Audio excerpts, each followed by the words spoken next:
Alors, on va entamer la série d'invités après Monsieur Guillaume Sembassa. Nous aurons les 5 questions et puis 2 autres invités. On va terminer la matinale. On va parler de l'élection de gouverneur avec Monsieur Guillaume Sembassa. Bienvenue. Oui, merci beaucoup. Voilà, élection de gouverneur. Vous êtes acteur politique. Justement. Et aussi, qui dit acteur politique, vous exercez dans un parti politique. Donc vous êtes président de la Ligue de jeunes du parti politique ABD. Oui, ABD, qui signifie Action des bâtisseurs pour la démocratie et le développement. Parti à l'honorable Cédric Chizaïnga Kapumba. Ah, Chizaïnga. Oui. Ah bon, vous c'est Chizaïnga. Alors, élection de gouverneur. C'est-à-dire, quand on parle de Chizaïnga, on voit le là-bas. Justement. Effectivement. Et au là-bas, il y a déjà un ticket qui est là. Un ticket, cela signifie? Oui, mais je vois l'Union sacrée qui a déjà son ticket. Non, je ne crois pas. Je ne crois pas. Chizaïnga est de l'opposition. Non, Chizaïnga n'est pas de l'opposition. Il est de quel parti? Chizaïnga est honorable député provincial élu de la ville de Kolwezi. Nous sommes dans les regroupements AAUNC, donc nous sommes dans l'Union sacrée. D'ailleurs, pour votre information... Vous êtes de l'UNC? De l'UNC, non, AAUNC, ça c'est les regroupements. Donc ce sont les alliés des Justement, justement. UNC c'est le parti du patriarche Vital Kamere et nous c'est ABD. Alors nous avons marché ensemble. Donc notre regroupement et nous et UNC c'est AAUNC. Donc nous sommes tous dans l'Union sacrée. D'ailleurs, je vous informe déjà, je crois que les représentants valables pour l'élection des gouverneurs dans la province du Lualaba, c'est l'honorable Jean-Marie Chizaïnga. Est-ce que vous ne voyez pas que vous partez déjà en échec? Je ne crois Pourquoi? pas. Parce que lorsqu'on regarde la physionomie ou l'architecture de la province ou des députés, oui, la plupart sont les députés de Fifi Masuka, suivis ceux de l'UDPS et aussi d'Ensemble. Oui. Maintenant, sur base de quoi vous allez certainement vous appuyer? Parce que déjà, Fifi Masuka, à elle seule, elle a déjà plus de la moitié. C'est qu'aujourd'hui, Fifi Masuka part déjà vainqueur. Donc c'est ça votre analyse? Je ne crois pas. Fifi Masuka est de l'Union sacrée. Jean-Marie Chizaïnga est de l'Union sacrée. Ces députés-là vont servir le peuple congolais derrière l'Union sacrée. Oui, mais d'abord, ils sont de l'Union sacrée, mais de parti de Masuka. Mais c'est le présidium de l'Union sacrée qui va donc choisir les représentants valables de l'Union sacrée pour l'élection des gouverneurs dans la province du Lualaba. Et les représentants valables, c'est Jean-Marie Chizaïnga. Non, mais jusque-là, le présidium ne s'est pas encore choisi. Mais je vous informe, du point de vue forme, c'est déjà. Ça ne reste que la mise en application. Et je vais l'expliquer. Mais sur base de quoi vous dites forme? Sur base de quoi vous dites que du point de vue forme? Parce qu'on a vu déjà certains tickets validés par d'autres acteurs influents de l'Union sacrée. Quel ticket? Les tickets au niveau de là-bas. Quel ticket? Soyez clair. Non, j'ai parlé tout à l'heure. Le ticket de Mme Fifi Masuka. Effectivement. Qui a validé ça? Au niveau du les présidiums de l'Union sacrée ne s'est pas siégé pour valider les tickets de Fifi Masuka. D'ailleurs, je vous informe que Mme Fifi viole la Constitution en son article 198. Elle ne peut plus revenir à la tête de la province du Lualaba. Elle n'a jamais postulé comme gouverneur. Elle n'a jamais postulé comme gouverneur. Parce que l'article 198, 198 parle, c'est-à-dire si quelqu'un postule pour soit le poste de gouverneur plus de 2 fois, plus d'une fois, renouvelable une seule fois, la personne ne peut plus revenir pour la 3e fois. Mais Fifi Masuka, ce n'est pas le cas. Ça, c'est une mauvaise lecture. Journaliste, s'il vous plaît, écoutez. C'est l'article 198 de notre Constitution. Lisez, est-ce que vous avez cet article? Nous sommes des patriotes. Vous avez lu l'article? J'en ai ici, je vais les lire. Lisez. Nous sommes des patriotes, nous sommes tous obligés de respecter la Constitution, de surveiller la Constitution, puisque une nation responsable doit être dirigée par les lois. Je vais lire l'article 198 de la Constitution. J'ai la Constitution ici avec moi, puisqu'il y a des gens qui passent dans les antennes de télévision pour dire de n'importe quoi, alors que Madame Fifi viole la Constitution. Ça, c'est la violation flagrante. Voilà, écoutez l'article 168. Oui. Vous l'avez? Est-ce que vous aviez? J'ai l'article ici. Oui, lisez. C'est l'article 198 de la Constitution. 198, oui. Attendez. L'article 198. Voilà, j'arrive déjà.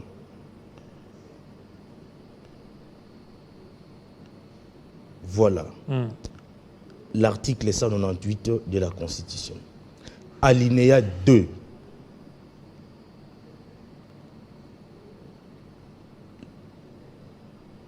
Lisez.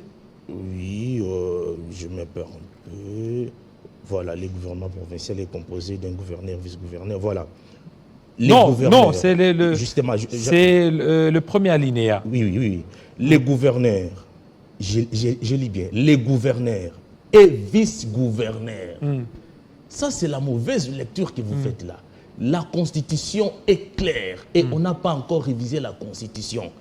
Les gouverneurs et vice-gouverneurs sont élus pour un mandat de 5 ans renouvelable une seule fois par les députés provinciaux au sein ou en dehors de l'Assemblée provinciale.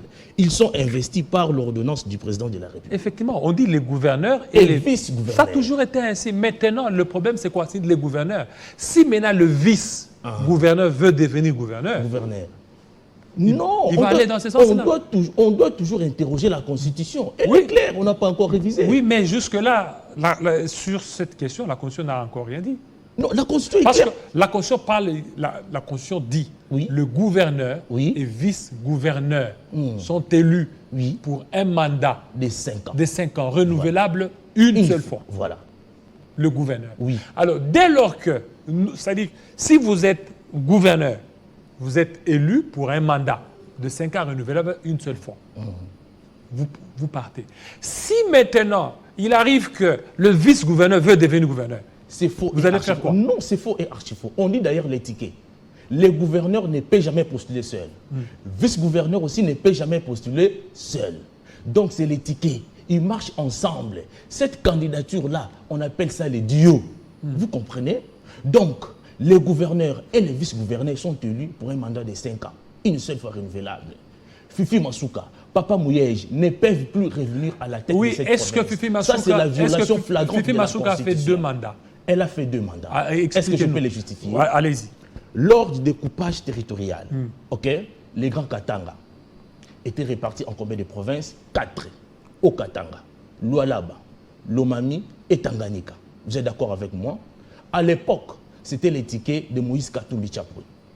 Dites-moi, qui étaient... Est-ce qu'ils ont été élus ou bien ils ont été nommés comme commissaires? D'abord, c'était la nomination des commissaires spéciaux. Voilà. Mais en 2016, ça je vais raconter l'histoire, en 2016, on a organisé les élections pour l'élection des gouverneurs dans la province du Lualaba.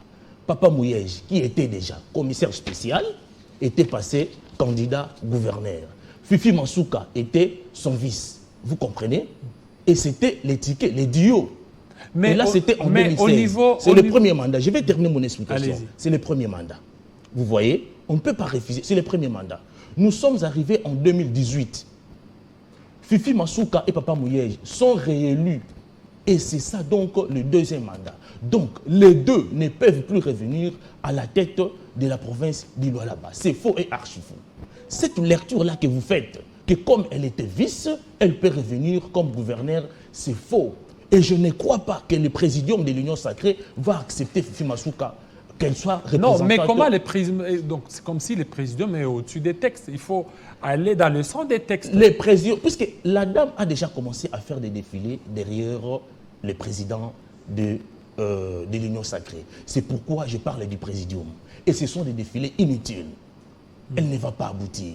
Ça, je vous l'informe. Et je suis, et je ne m'inquiète pas, parce que je sais que le président de la République est un super légaliste. Avant de prendre toute décision, il tient toujours compte des lois qui régissent donc notre pays. Donc l'article 198 de la Constitution ne va pas souffrir. Voilà, là je suis clair. Voilà. Donc, et je voulais vous informer, Madame Fifi rate, c'est-à-dire, elle se trompe violemment. Moi, je crois qu'elle doit chercher la possibilité pour sortir par la grande porte. Elle doit chercher le départ poli sans faire de bruit. Mais ce qu'elle est en train de faire, elle est en train de chercher comment alerter la population. Après avoir violé l'article 198, je vous informe, elle a encore piétiné la loi électorale. Ni l'un ni l'autre dans notre pays est au-dessus de la loi. Donc, je crois que la CENI, vous savez, ici à Kinshasa, d'ailleurs, vous êtes très bien informés, la CENI a publié la liste des fraudeurs. Il y en a qui n'ont fait que le vandalisme. Mais Madame Fifi a violé les textes. Là, il y en a... elle n'a pas été citée. Elle n'a pas été citée, mais ce qu'elle fait aujourd'hui, c'est grave. Elle n'a pas été citée. Maintenant, aujourd'hui, le chef de l'État a demandé à la ministre de Justice, oui, la Justice certainement, oui, et garde des Sceaux, oui, de pouvoir tout faire pour combattre contre la corruption. Oui. Qu'est-ce que Chizaïnga compte faire pendant ce temps? Je vous dis, Chizaïnga est un monsieur honnête. Jean-Marie Chizaïnga Sanama. Je vous dis, est un monsieur honnête. Il ne peut jamais être cité dans ce genre de choses. D'ailleurs, je vous informe, dans la province du Lualaba, si on va citer, je ne vais pas incriminer les gens. Attendez, vous aurez des informations, mais par les essais, vous serez informés. Ce n'est pas Chizaïnga qui peut être cité. Ça, je vous l'ai dit. Même les députés là, que vous appelez les députés de Madame Fifi, ils ne sont pas des députés de Madame Fifi, mais ce sont des originaires de la province du Lualaba. Quand ils vont voter, ils seront seuls. Madame Fifi ne sera pas là. Et elle va rester bouche bée. Oui, mais Chizaïnga ne saura pas perpétuer les acquis du chef de l'État au niveau de cette province. La province de Lualaba, on a vu là, elle a tout fait pour apporter un peu de l'électorat au chef de l'État, 20%, contrairement à l'ancien temps. Ce qui fait qu'il y a beaucoup plus cet effort-là de Fifi Masuka. N-O-N. Vous n'étiez pas là. Mais on a Fifi Masuka se promène avec les discours du tribalisme. Non, ça c'est vous. Ça, je vous informe. C'est vous qui dites, il y a beaucoup plus la cohésion là-bas. Les gens qui ont fait un plus pour l'électorat du chef de l'État dans la province du Lualaba. Je vous dis, il faut placer un accent un peu particulier sur le travail de Jean-Marie Chizaïnga. Mais lui, ça, je vous informe. Lui, il a travaillé avec Miège. Il a travaillé avec Mouyège. Il était dans le gouvernement provincial. Et lui aussi, il serait aussi impliqué dans les détournements. Dans les détournements comment? Oui. C'est-à-dire que je me souviens. Des intentions. Ça, je ne peux pas l'accepter. Est-ce que vous avez de preuves? D'ailleurs, je vous informe. S'il faut parler du détournement, je vous pose la question. Oui. Soyez détendus. Parce qu'ici, on a suivi qu'il y avait des rapports qui auraient, je parle des conditionnels. Oui. Je parle beaucoup plus de conditionnels. Je ne précise pas, je ne dis pas que c'est lui, ce sont des conditionnels. Il y aurait des rapports, il y a eu des rapports qui auraient accusé Chizaïnga dans le détournement des mines au niveau du Katanga avec des tracts, des grands cars. L'enquête, ça c'est les résultats du commun des mortels. Ils cherchent toujours la tête de Chizaïnga, mais ils ne vont jamais aboutir. Est-ce que vous avez des preuves? Est-ce que vous avez ces rapports-là? Donc c'est faux? C'est faux et archi faux. Qui a monté ça? C'est faux et archi... mais vous êtes déjà informé, vous le savez. Vous êtes déjà informé. Qui peut monter ça? Qui peut monter ça? Ce sont des gens qui sont déjà saoulés du pouvoir, qui se nomment même gouverneur foule. Je ne sais pas si cette fonction-là existe dans notre pays. Il faut enlever les noms de Chizaïnga dans ce genre de choses. Ce monsieur-là est honnête et logique. Vous savez, même dans la province du Lualaba, on l'a surnommé Maendeleo, qui signifie le développement. Chizaïnga dans cette province, c'est l'incarnation du développement. Et c'est le développement intégral de la province du Lualaba, au-delà de la ville de Kolwezi. Ça, je vous informe.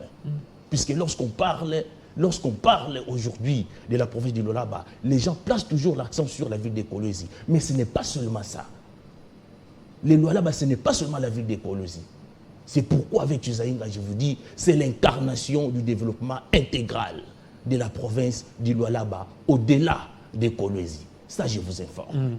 Mais jusque-là, Fifi Masuka a fait. Hein, elle fait quoi? Elle a fait beaucoup de choses. Aujourd'hui, si vous voyez le boom, vous allez au niveau de Kolwezi. Le Kolwezi est en train de se moderniser. Très bien, vous avez bien parlé. Les Kolwezi.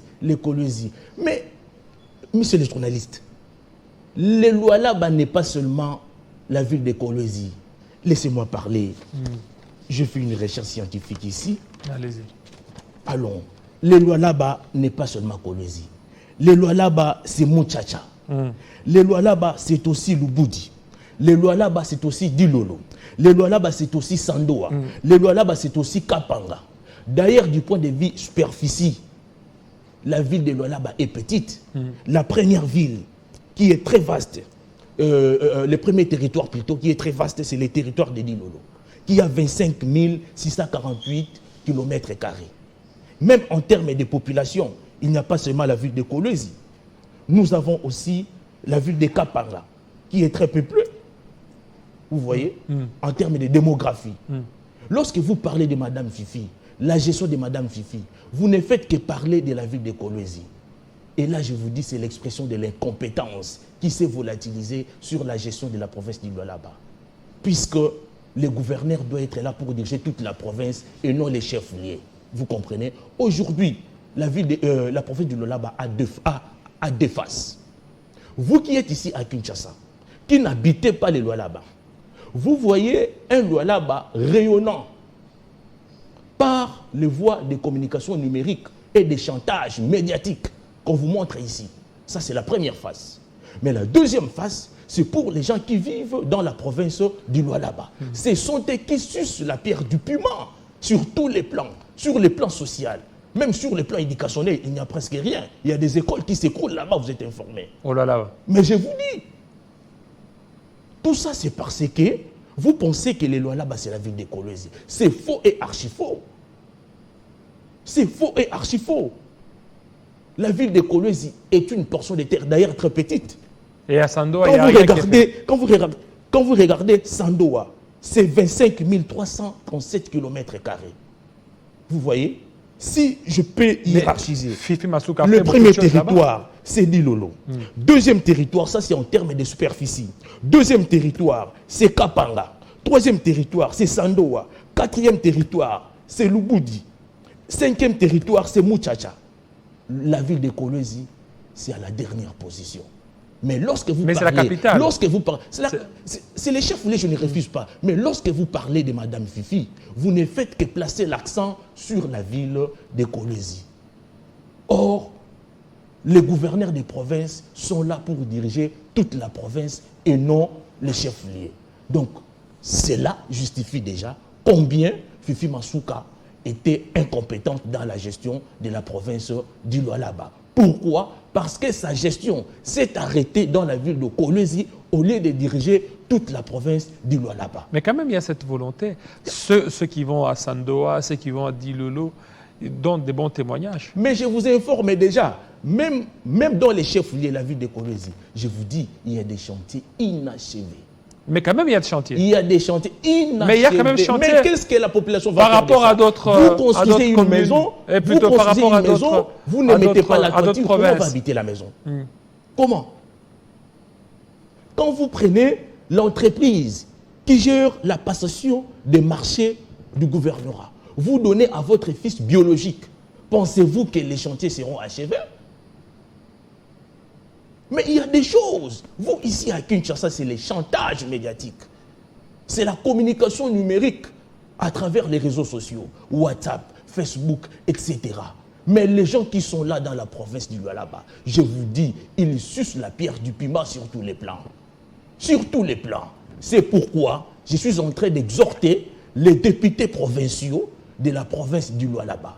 Quand ils vont voter, ils seront seuls.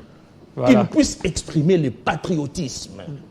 Et je présente les candidats valables, les candidats potentiels, les candidats qui incarnent le développement intégral de la ville de la province du Lualaba. Merci, merci beaucoup, surtout de votre passage. Oui.